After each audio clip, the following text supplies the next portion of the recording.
ঢাকা শহরে আসছি আজকে 10 থেকে 15 দিন হলো। ঢাকা সিটিতে এসে একটা জিনিস আমার চোখে ধরা পড়ছে, এখানে কোনো মানুষ বেকার থাকে না। ধরেন একটা চাকরি করতেছে, সে চাকরির পাশাপাশি অটো চালাচ্ছে। আর আমরা দেশ গ্রামে কি করি, আমরা ভাবি আমরা খুব শিক্ষিত, কোনো কাজে যাই না। ঠিক আছে, যেমন আমি নিজেই ঢাকাতে আসছি কোনো একটা কাজের উদ্দেশ্যে। আসলে এখানকার মানুষের জীবনধারা দেখে আমার ধারণাটাই চেঞ্জ হয়ে গেছে।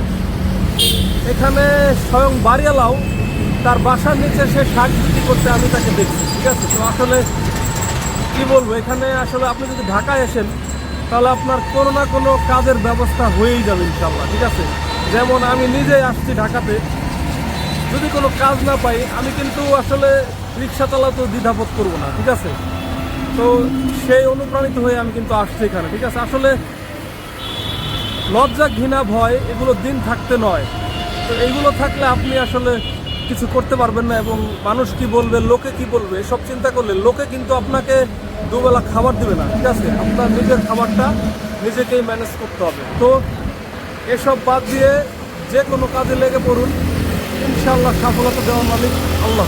ঠিক আছে।